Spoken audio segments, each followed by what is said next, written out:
기본적으로 우리가 서비스를 하는 구조는 크게 이렇게 세 가지라 그랬죠. 웹 서버가 있고, 우리는 여기서 이제 이걸 엔진엑스로 보통 쓰죠. 그 다음에 어플리케이션 서버가 있죠. 어플리케이션 서버, 웹 어플리케이션 서버 이렇게 불러요. 이걸 우리는 이제 PHP, FPM 이런 걸 쓰고 있었어요. 기억이 나실지 모르겠네요.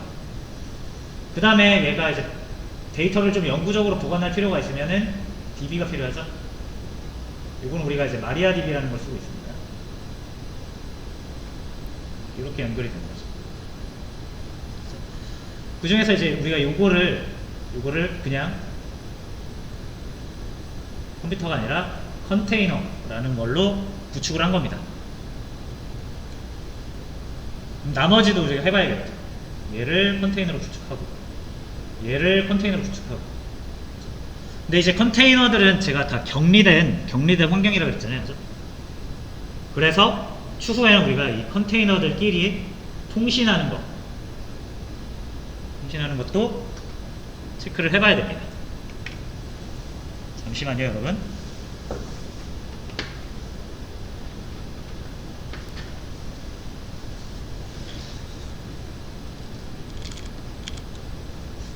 됐죠? 자, 그래서 일단 이제 PHP, FPM이랑 마리아DB도 우리가 컨테이너, 도커라이즈라고도 합니다. 컨테이너화 시킬 건데, 자, 그 전에 우리가 이제 이 컨테이너 간의 네트워크 통신에 대해서 간단하게 조금만 살펴보고 갈게요.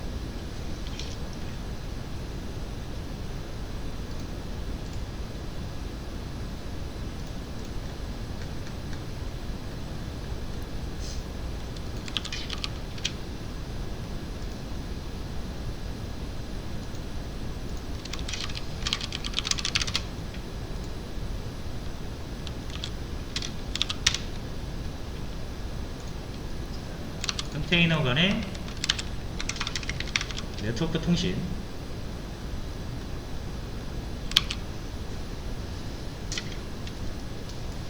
자, 일단 요거를 아시려면은 다시 한번 우리가 그걸 알아야 됩니다. 포트 포워딩. 그래서 포트 포워딩은 계속 따라다니죠. 자, 일단 우리의 컴퓨터 구조를 한번 볼게요. 다시. 자, 크게 좀 그려볼게요. 요게 우리의 이제 리눅스 서버라고 생각을 하세요. 그 다음에 이제 우리가 리눅스 서버를 어떻게 돌리고 있냐면, 여기 NIC라고 해가지고 네트워크 인터페이스 카드, 랜 카드를 하나 만들고요. 그 다음에 여기에다가 빨간색으로 그려볼까요?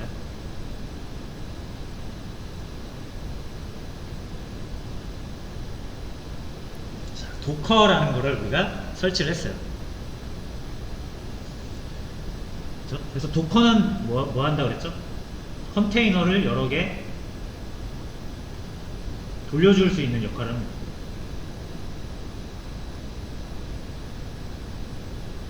컨테이너 여러 개, 그죠? 이 컨테이너들은 어디서 나와요? 이미지라는 데서부터 이렇게 만들어지는 거죠. 그래서 도커가 이 컨테이너를 실행을 시켜줍니다. 아시겠죠? 자, 이거 일단 지울게요. 이거. 자, 근데 이 도커라는 녀석이 이 컨테이너들을 다 환경을 격리시켜야 되기 때문에 네트워크도 얘네들을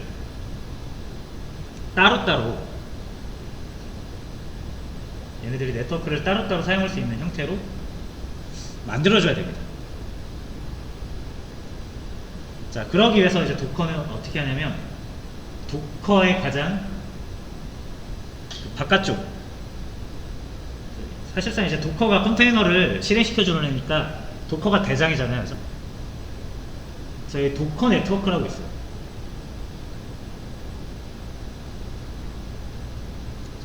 여러분들의 이 NIC 있죠.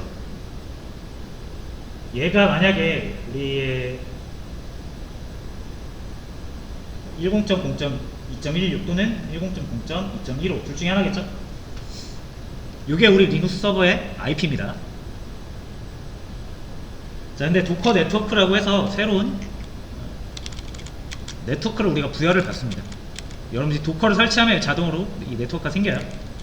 실제로 확인을 해보시면, 이거 껐으니까 지금 다시 킬게요 좀.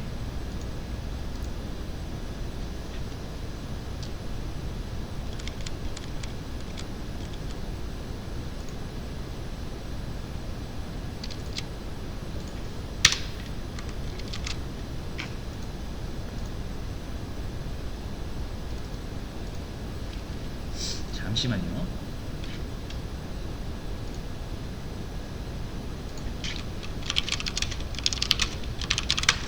자, IP ADDR 해서 보시면 나의 현재 IP 상태를 볼 수가 있잖아요. 자, 리눅스 보시면은 루프백 자기 자신을 위하는 127.0.0.1이 먼저 있고, 1번 2번 요거는 우리가 나트 방식으로 구성한 네트워크, 그래서 10.0.2.15 라는 IP를 부여받고 있고요. 요거는 우리가 브릿지 방식이라는 걸로 네트워크 랜카드를 하나 더 붙인 거잖아요. 그래서 요런 IP로도 지금 쓸 수가 있는 거고요. 그 다음 4번 보시면 도커 0이라고 해서 보이시죠? 도커 0. 얘가 도커 네트워크예요. 그래서 172.17.0.1 이라고 되어 있죠? 자, 이건 뭐죠? 이 IP는 누구 IP냐면 얘 겁니다.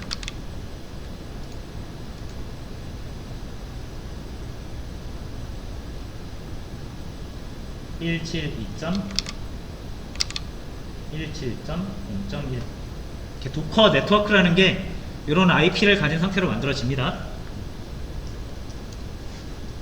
리눅스 서버 내에 가상으로 만들어지는 거예요. 됐죠? 그래서 사실 우리가 이 컨테이너에 엔진엑스를 80으로 구성을 해도 우리가 외부에서 바로 80으로 접속을 못하는 이유가 그거예요. 이렇게 접근을 해가지고 이렇게 한번 타야 되잖아요. 그래서 도커를 실행할 때 이제 도커한테 네트워크 신호를 보낼 텐데, 이 도커가 관리하고 있는 컨테이너가 이렇게 여러 개가 되다 보면은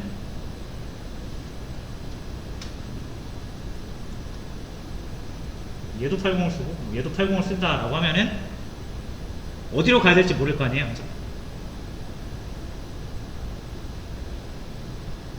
그래서 우리가 컨테이너를 실행을 할 때 요거랑은 좀 별개로 이렇게 외부에 보여지는 포트 포워딩 번호를 여기서 이렇게 붙이는 겁니다.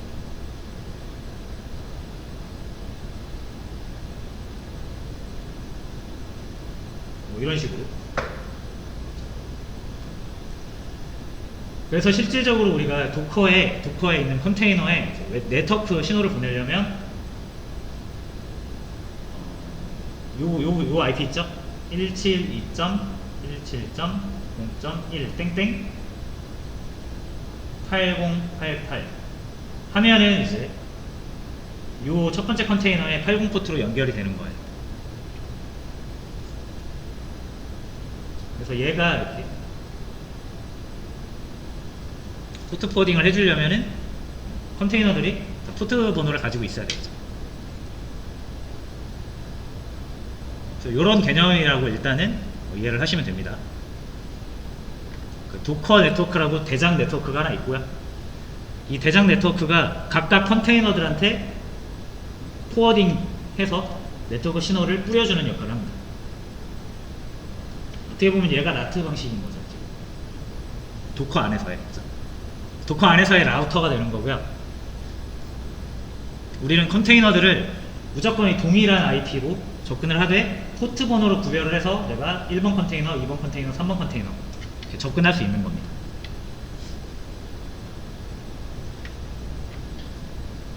됐죠? 요렇게 일단 이해를 하세요.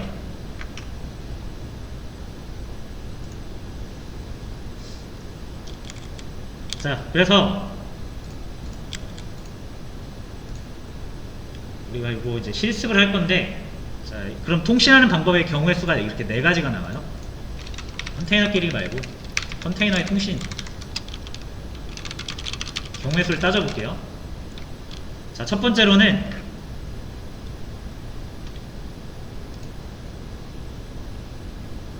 자, 여러분들의 컨테이너가 파란색으로 좀 그리겠습니다. 자, 여러분들의 이 하나의 컨테이너가 외부랑 통신할 때 외부. 뭐 외부라고 하면 뭐 네이버가 될 수도 있고 구글이 될 수도 있고 정말 바깥에 있는 어떤 서버와 통신을 할 수 있느냐. 두 번째로는 여기 여러분들 호스트에 설치되어 있는 어플리케이션 있잖아요.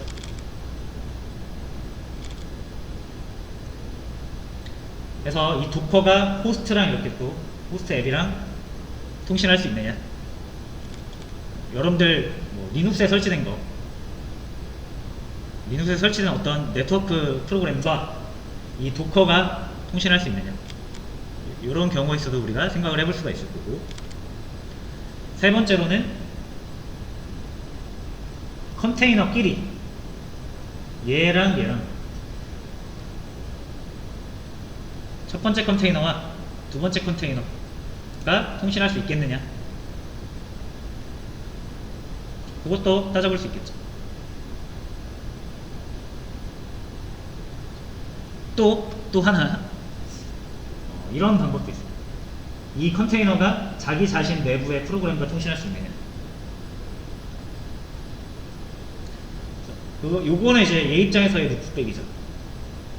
자기 자신의 네트워크로 접속하는 거니까. 그러니까 이런 경우의 수, 네 가지의 경우의 수가 있는 거예요. 볼까요? 컨테이너와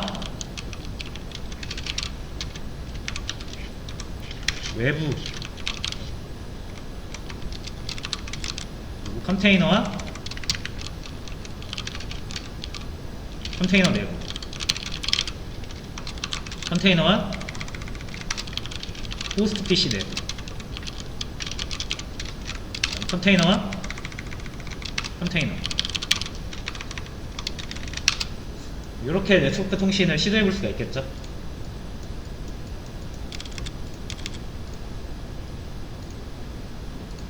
자, 요거를 우리가 일단 10분 쉬었다가